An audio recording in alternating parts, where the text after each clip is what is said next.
Hai, selamat sejahtera. Tujuan saya buat video ni untuk jawab soalan Business Math, Final Exam Business Math, sesi berapa ni? Sesi Jun 2019. Okay, so let's start it dengan question pertama. So check it out. Okay, so soalan pertama satu Roman berkenaan dengan persamaan ini sebab dia tiada dua pemboleh ubah and tiada punca kuasa 2 tiada kuasa 2 punca kuasa 2 pula. So kita salin soalan pertama, 5x tolak 6 bahagi 2 sama dengan 4 darab x tambah 3. So kita selesaikan macam biasa. So 4x darab 3 tu darab masuk. So 4x tambah dengan 12. Okay, then 5x tolak 6 bahagi 2. So bahagi pindah habis sebelah jadi darab. Dia macam konsep matematik tu, pindah habis sebelah jadi darab, pindah habis sebelah jadi bahagi pindah habis sebelah jadi darab. Dan tolak pindah habis sebelah jadi tambah, dan tambah habis sebelah jadi tolak. Macam biasa. So selesaikan macam biasa saja sampai habis. Dan dah dapat macam tu, pindah dengan sama rupa lah, kiranya sama jenis. So negatif 8x tambah 5x 24 tambah 6. So negatif 8x tambah 5x negatif 3x. So 24 tambah 6 30.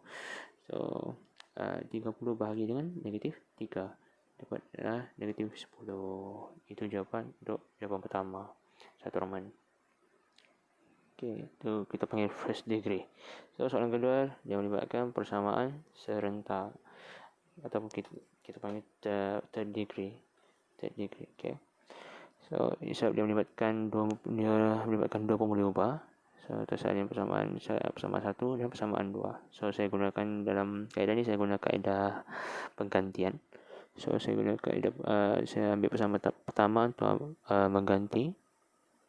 So y sama dengan 2 tolak 3x, itu persamaan ketiga.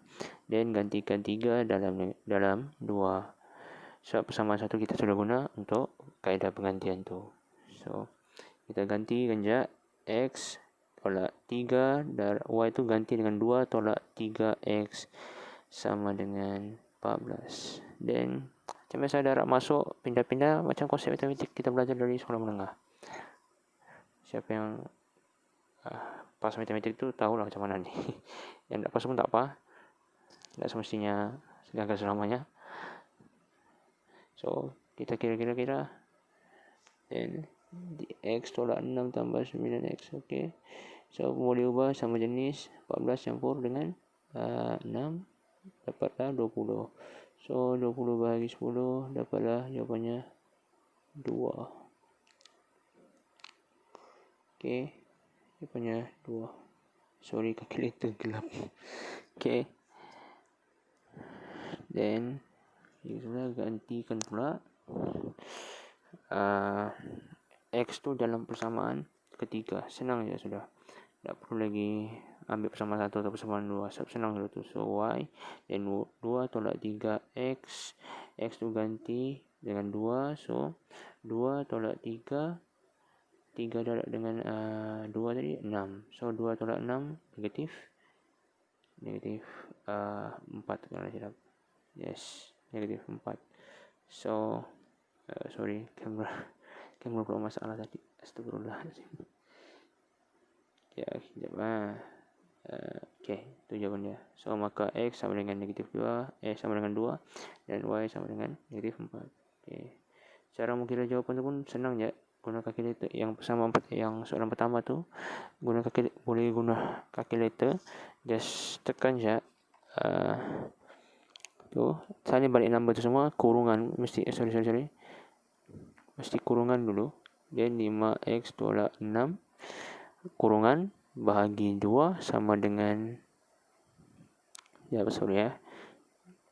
kurungan bahagi 2 sama dengan shift sama dengan 4 darab x tambah 3. Dapat tu jawapannya negatif 10.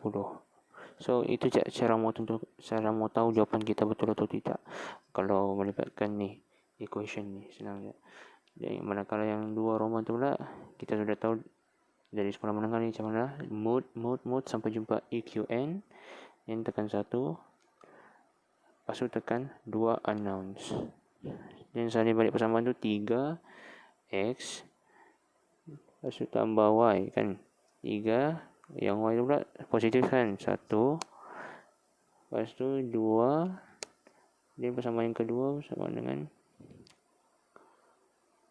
kejap, persamaan yang kedua sama dengan 1, lepas tu negatif 3, lepas tu 14, dapat tu 2 n negatif 4. Itu cara mau cek jawapan yang equation sama ada kita betul atau salah.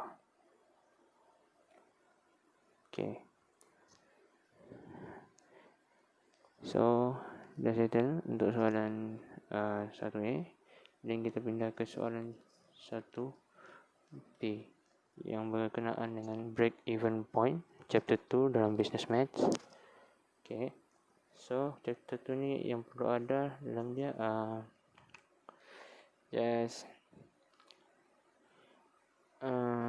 yang perlu belajar fixed cost, variable cost, kira profit, contribution margin ratio, itu je lah, dan banyak lagi. Itu je lah yang kami belajar kat situ. Dan dah buat graf, tapi dalam soalan ni tiada buat graf, so kita salin dulu. Okay, sorry, silap. Kenapa total cost pula ni? Sekejap. Okay, total cost silap. Sorry. Then cara cari total fixed cost. Okay, fixed cost ni cost yang tetap. So kita nampak belanja pentadbiran, belanja pemasaran dan sewa bangunan, itu cost tetap semua kita. Manakala 3 di atas pula cost berubah.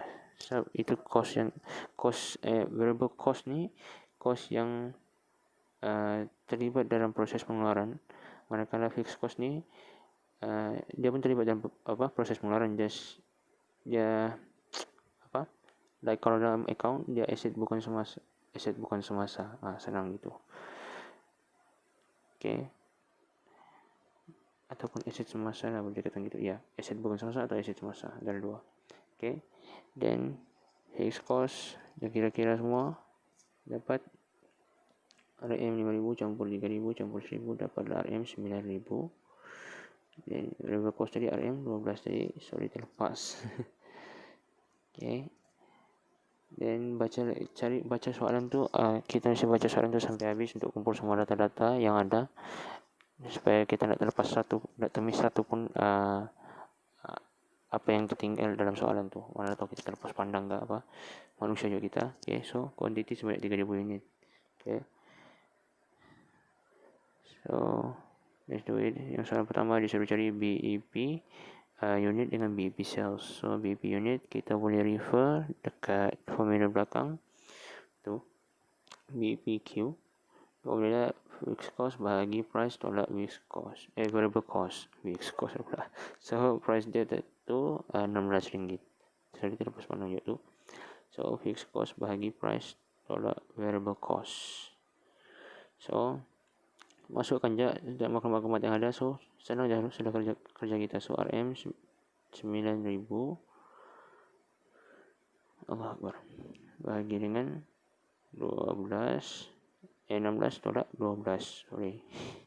So 9,000 bahagi dengan RM 4. Okay, so jawapan dia dapatlah 2,250 unit. So itu untuk BEP unit. Satu lagi dia suruh cari BEP sales ataupun RM. Dekat formula tu pun ada BEP RM sama dengan BEP unit tadi. Jawapan BEP unit tadi tengok ada kaitan kan. BEP unit tadi tu darab dengan price. So 2,250 unit darab dengan RM 16 sama dengan RM 36,000. Itu tu jawapan BEP sales. Okay, saya tanya untuk soalan pertama. So soalan kedua dia suruh kita cari contribution margin and contribution margin ratio. Nampak macam sama tapi bukan dia. Okay. So kita refer ke formula belakang, kita cari contribution margin dulu. Contribution margin formula dia price tolak dengan variable cost. Okay, so price tolak variable cost. So price dia RM16 tolak dengan RM12. Variable cost dia tu. So RM16 tolak RM12 dapat RM4.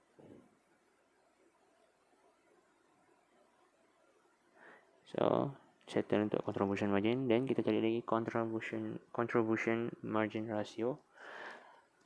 Untuk contribution margin ratio, price tolak variable cost bahagi dengan price lagi darab dengan 100. So rasio kena darab dengan 100.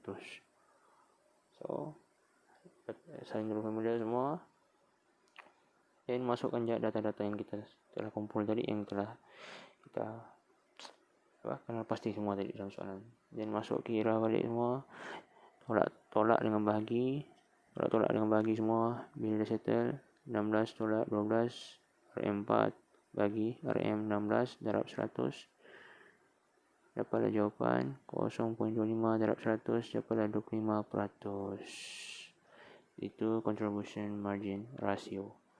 Okay, dah settle yang bahagian tu. Dan yang terakhir untuk 3 Roman pula, question 1B 3 Roman, dia suruh kita cari profit that company can earn if selling price increase by 10%. Dia punya selling price RM16 tu meningkat 10%. So anggap je RM16 ni 100% dia punya percentage. So tambah dengan 10% jadilah 110%. Ataupun paling senang, ikut je kaedah kamu masing-masing. Ini kaedah saya memang tahu lah. Okay, just darab begitu, RM16 darab 110%, dapatlah RM17.60. Dia naik sebanyak RM1.60. Dan RM yang baru, price yang baru RM17.60. Sudah darab tadi. Okay. Dan dia suruh kira profit. Kira profit ni ada dua cara. Yang pertama tu, dia total revenue tolak total cost. So yang satu lagi tu lebih detail, price darab quantity tolak variable cost darab quantity tolak dengan fixed cost. Okay, so kita ambil je formula begini. Formula ni sebab dia melibatkan ada quantity 3000 unit dalam data. Dalam soalan tadi dalam soalan tadi. Okay, so saya dulu formula dia semua. So P huruf besar dulu menandakan profit, kalau P huruf kecil menandakan price. So tolak dengan variable Q darab fixed cost. Okay, dan price tadi RM 17.6 tolak kita andaikan Q tu X, dan tolak dengan variable cost tadi RM 12 X juga, so Q kita anggap sebagai X, dan fixed cost RM 9.000, Q sama dengan 3X. Okay, Q sama dengan X sama dengan 3.000 unit. Okay, sudah settle semua. So kita boleh sekejap ada mistake sini, sorry. Okay, so kita sama boleh ubahkan. So senang je. So 17.6 tolak dengan RM12 dapatlah RM 5.6 darab dengan 3.000 unit. So XX sama je kan, QQ sama je tu. So gantikan je bila sudah sama, 5.6 darab 3.000 unit, dan RM 16.800 tolak dengan